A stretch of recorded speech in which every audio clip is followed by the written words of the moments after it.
Assalamu alaikum dear students, I am Anjum Shafiq, your biology teacher for grade 11, and today I am going to discuss the triploblastic suborganization, and among them we will discuss the acoelomates. So let's move to the classboard. So dear students, triploblastic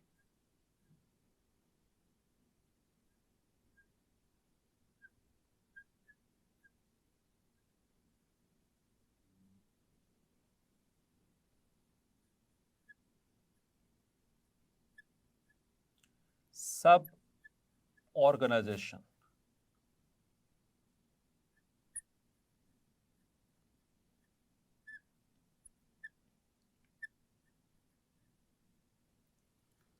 means कि जो triploblastic organisation है उसकी भी कुछ सब organisations मौजूद हैं और वो किस तरह से होती हैं। The triploblastic animals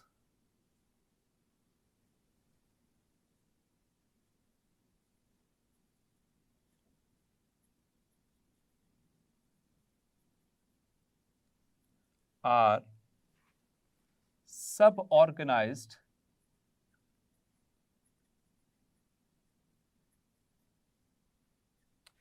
into three categories on the basis of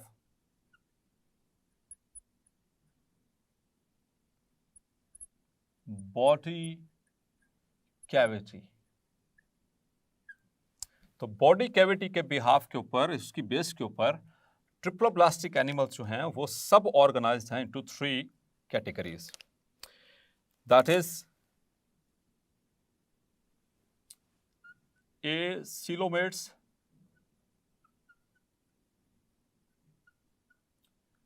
pseudocoelomates,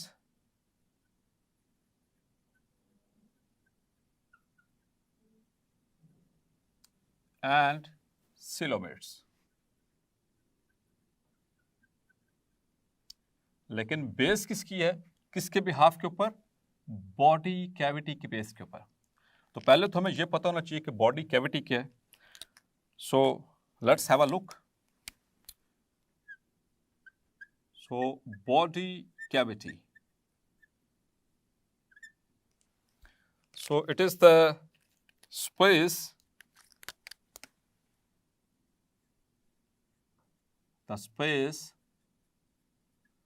or cavity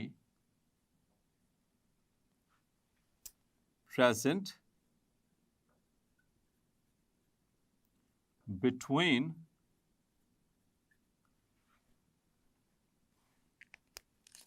body wall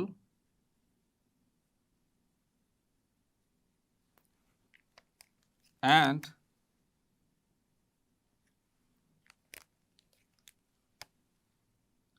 गट। तो जो हमारा गट है मतलब डाइजेस्टिव सिस्टम और हमारी बॉडी वॉल, इसे बॉडी वॉल कहते हैं। ये हमारे ऊपर स्किन जो है, ये इसके नीचे ये हमारी बॉडी वॉल, वॉल किसे कहते हैं? दीवार को। तो बॉडी वॉल है और दरमियान में हमारे मौजूद है गट यानी डाइजेस्टिव सिस्टम। इसके दरमियान में जो स्पेस बच जाती है उसे कहते हैं बॉडी कैविटी। और बॉडी कैविटी फर्दर आगे दो तरह की है। इट इज सब divided further. It is of two categories: false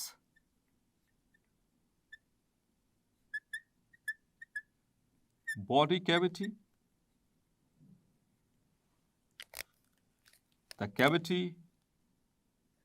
or the body cavity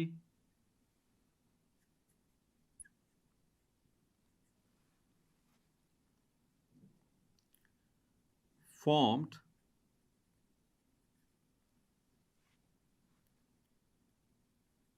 between body wall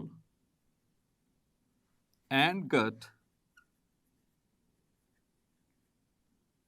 but is not lined by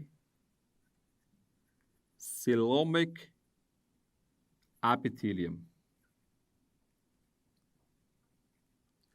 coelomic epithelium, परेशान बिल्कुल नहीं होना, सिलोम से है, सिलोम से। एपिथेलियम आपको पता है ये हमारे एक टिश्यू है, एपिथेलियल टिश्यू, उसी से एपिथेलियम पढ़ाई थी आपको। और सिलोमिक सिलोम से है। सिलोम क्या है? ये स्पेस है ड्यूरिंग एम्ब्रियोनिक लाइफ। जो हमने 3 जर्मिनल लेयर्स पढ़ी, एक्टोटर्म, मेसोटर्म, एंडोटर्म। तो मेसोटर्म जब स्प्लिट करती है ड्यूरिंग एम्ब्रियोनिक लाइफ तो उससे बनती है एक कैविटी जिसको हम कहते हैं सिलोम। सो वो जो मेसोटर्म के स्प्लिट करने से जो कैविटी सिलोम बनती है उसे हम कहते हैं एक्चुअल ट्रू सिलोम। चूंकि ये सिलोम से नहीं बनी, इसमें सिलोमिक एपिथेलियम से ये लाइंड नहीं है, इस वजह से इसको फॉल्स बॉडी कैविटी कहते हैं। मौजूद तो गट और बॉडी वॉल के दरमियान है, लेकिन it is not lined by coelomic epithelium, so that is why it is called as false body cavity. It is, चलें आगे चलकर मजीद इसकी डिटेल पे बात करेंगे। The second type is true body cavity. True body cavity, the body cavity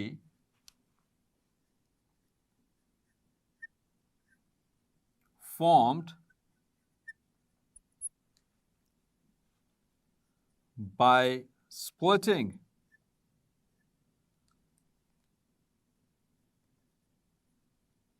of mesoderm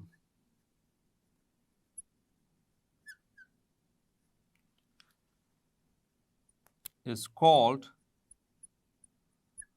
true body cavity. उसी को हम कहते हैं ट्रू बॉडी कैविटी, जो मेसोडर्म के स्प्लिट करने से बनती है। और ये हमारे जो गट है उसको भी लाइन करेगी, और उधर से जो बॉडी वॉल है ये उसको भी लाइन करेगी, और उसके दरमियान में ये बॉडी एक्चुअल बनेगी, तो तब ये कहलाएगी सिलोम। क्लियर? और ऐसे एनिमल्स फिर जो ट्रिपल प्लास्टिक तो हैं, लेकिन बॉडी कैविटी के बिहाफ के ऊपर जो है हम उसको आगे 3 कैटेगरीज में डिवाइड करते हैं, acoelomates, pseudocoelomates and the coelomates. So on this behalf, first of all, the coelomates. First of all, the acoelomates now.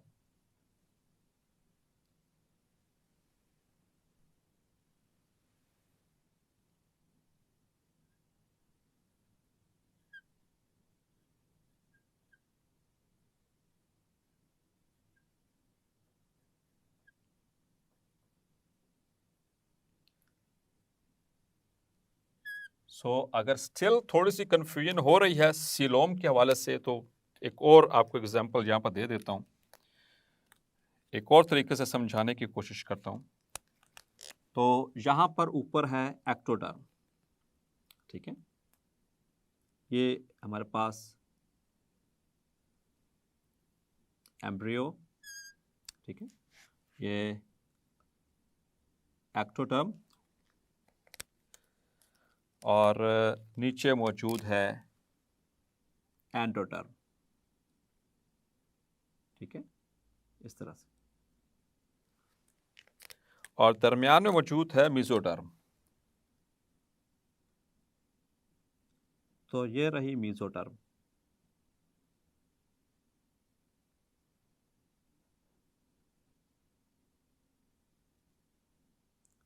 तो डियर स्टूडेंट्स, जरा देखिए, गौर कीजिए, this is ectoderm and this is mesoderm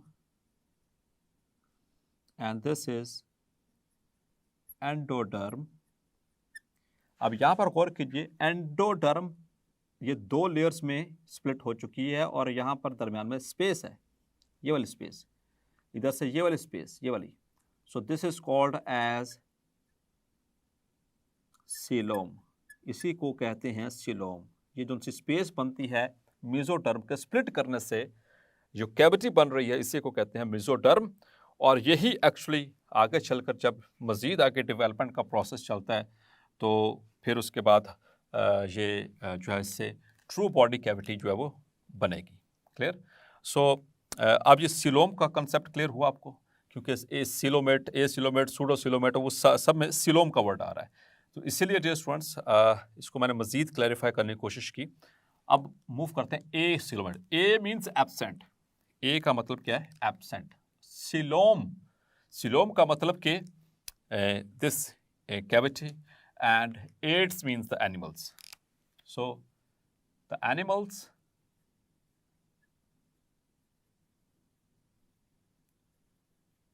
लेकिन ये कौन से एनिमल्स हैं? They are understood, they are triploblastic, क्योंकि हम ये ट्रिप्लोब्लास्टिक सब ऑर्गेनाइजेशन पढ़ रहे हैं। The triploblastic animals which do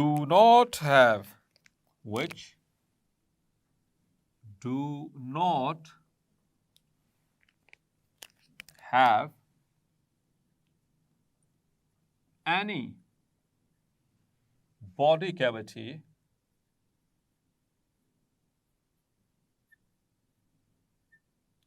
are called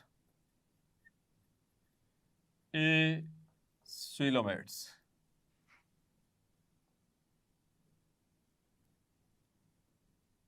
clear? उनको क्या कहते हैं? एसिलोमेट्स। तो फिर है तो ट्रिप्लोब्लास्टिक, तो फिर किस तरह से इनमें बॉडी कैविटी नहीं है तो किस तरह से ये अरेंज्ड होंगे? तो मैं आपको यहाँ पर एक डायग्राम से समझाने लगा हूँ। So let's suppose this is planaria, और मैं इसको आपको क्रॉस सेक्शन दिखाने लगा हूँ। क्रॉस सेक्शन क्या होता है? अलॉन्ग द डायमीटर रखते आप इसको कट करें। So how would it look like?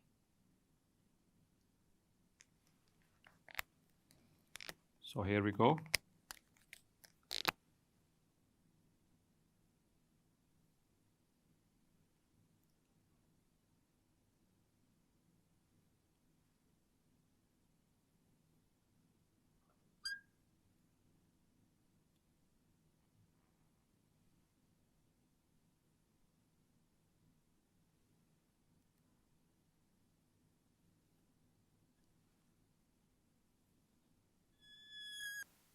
Clear? तो ये इसका नीचे वाला पोर्शन प्लेनेरिया का, ये सामने सामने क्रॉस सेक्शन ले लिया इसका।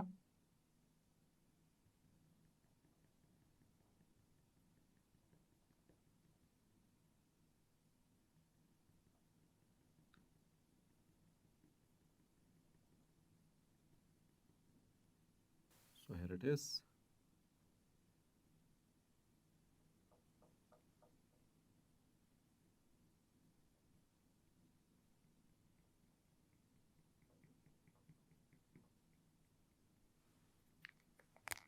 And in the center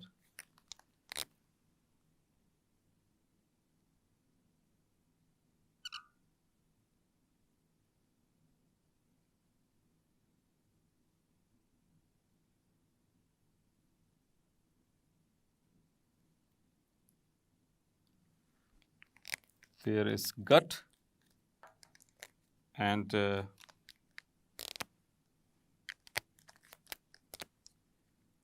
here are present the mesodermal organs.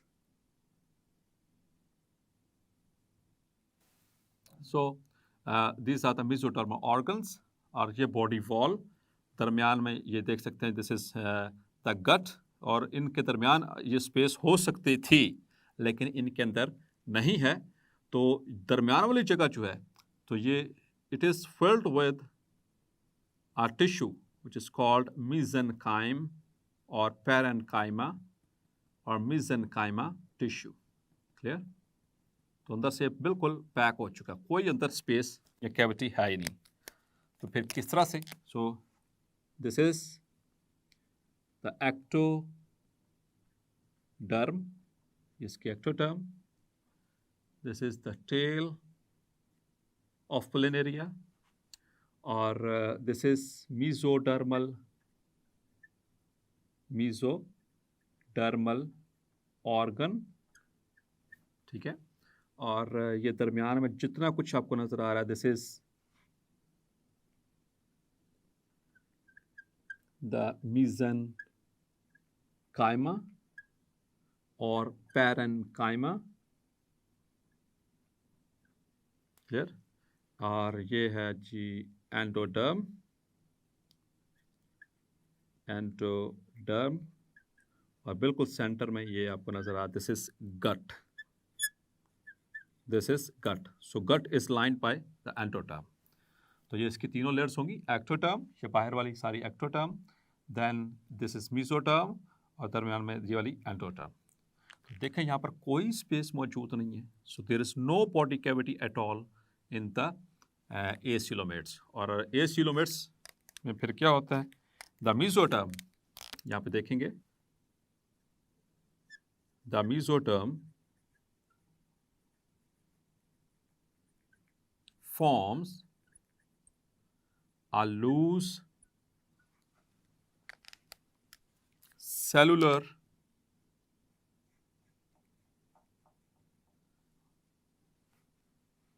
packing around the organs for support, उनको सपोर्ट करने के लिए, and protection, clear. leaving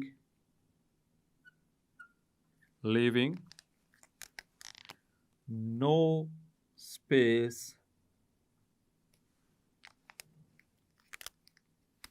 inside, clear.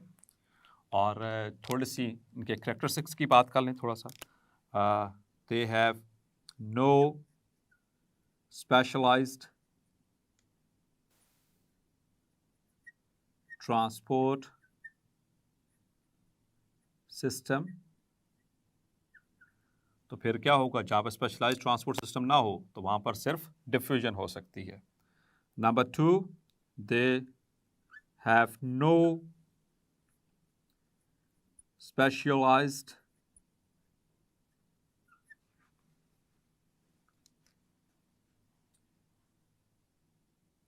digestive system.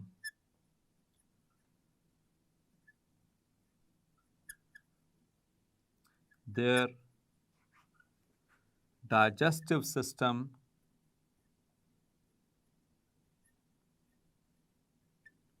is sac-like.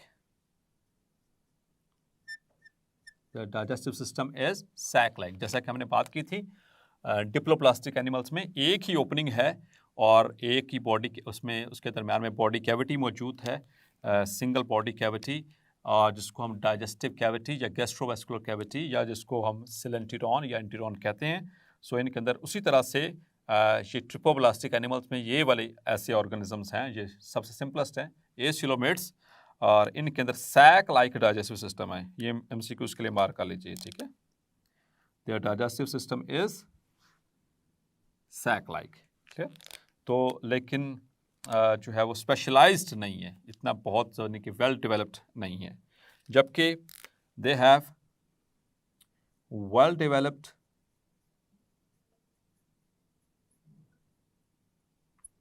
Excretory system. इनका excretory system बेहतर है, clear. They have well developed excretory system, no transport system, no specialized digestive system, clear। और इनका जो excretory system, it is composed of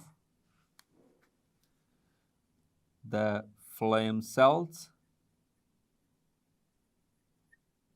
and the excretory ducts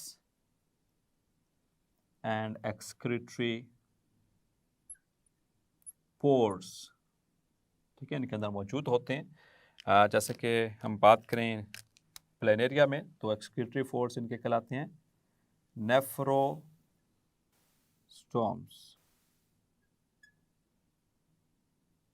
जो कि बाहर की तरफ खुलेंगे इनकी बॉडी के, और एक्सक्रीटरी डक्ट्स इनके अंदर मौजूद होती हैं, और इनके अंदर सेल्स, ये स्पेशलाइज्ड सेल्स हैं, इनको फ्लेम सेल्स कहते हैं। दीज आर एक्सक्रीटरी सेल्स, ये खास किस्म के सेल्स हैं। फ्लेम सेल इनको क्यों कहते हैं? क्योंकि इनकी शेप जो है वो इस तरह से होती है। वैसे तो डिटेल आपने इसमें सेकेंड ईयर में पढ़नी है। सो लाइक दिस,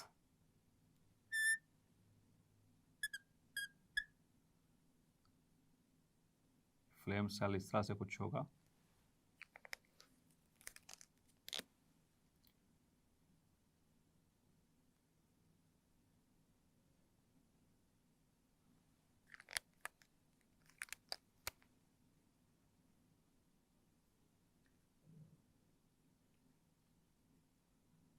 और ये इसकी एक्सक्रीटरी डक्ट, ठीक है।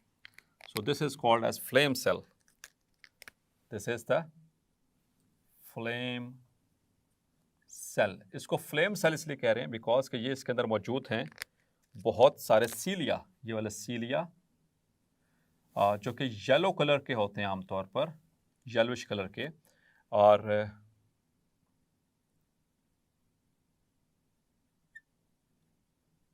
और ये इसकी वो यानी कि स्पेस बॉडी के अंदर जिसकी हम बात कर रहे थे कि इनके अंदर जो एक्सक्रीटरी जो कैनाल है, सो यहाँ पर क्या होगा कि जब ये सीलिया बीट करते हैं, जब ये ऐसे टू एंड फ्रो मूव करते हैं, येलो कलर के होते हैं, so it looks like the flickering flame, जैसे शोला भड़क रहा होता है, शोला इस तरह से भड़क रहा होता है अभी, तो उसी तरह से इनकी जो है वो अपीयरेंस आ रही होती है। तो ये एक्चुअली इस तरह से मूव करते हैं, तो पेरिफेरी से जो फ्लूइड है वो इन पोर्स के जरिए इसके एक्सक्रीटरी सिस्टम में अंदर आ जाता है इस तरह से, ठीक है। तो फिर ये एक्सक्रीटरी डक्ट्स में चला जाता है। एक्सक्रीटरी डक्ट्स जो होती हैं वो बॉडी के बाहर जाकर खुलती हैं एक ओपनिंग के जरिए। सो ये तो इनका एक्सक्रीटरी सिस्टम वेल डेवलप्ड है। और आप सेकेंड ईयर के अंदर चैप्टर नंबर 15 में एक्सक्रीशन के टॉपिक में ये इसको पढ़ेंगे। इनके एक्सक्रीटरी सिस्टम को प्रोटोनेफ्रिडियम भी कहते हैं, ठीक है। Their excretory system, their excretory system is also called protonephridium. नाम याद रखिएगा, सेकेंड ईयर में काम आएगा, प्रोटोनेफ्रिडियम। प्रोटो का मतलब होता है बेसिक, यानी कि शुरू ट्रिप्लोब्लास्टिक एनिमल्स में इसको शुरू के अकॉर्डिंग टू एवोल्यूशनरी कंसेप्ट ये एक्सक्रीटरी सिस्टम समझा जाता है। तो इसमें एक्सक्रीटरी डक्ट्स होती हैं और विदाउट एनी इंटरनल ओपनिंग, यानी कि बॉडी के अंदर इसमें कोई एक्सक्रीटरी सिस्टम की ओपनिंग मौजूद नहीं है, सिर्फ बाहर की तरफ होती है। इस वजह से इसको प्रोटोनेफ्रिडियम कहते हैं। इसी के बरक्स मेटानेफ्रिडियम होता है। सो इसकी डिटेल्स इंशाल्लाह सेकेंड ईयर में आपसे शेयर की जाएंगी। और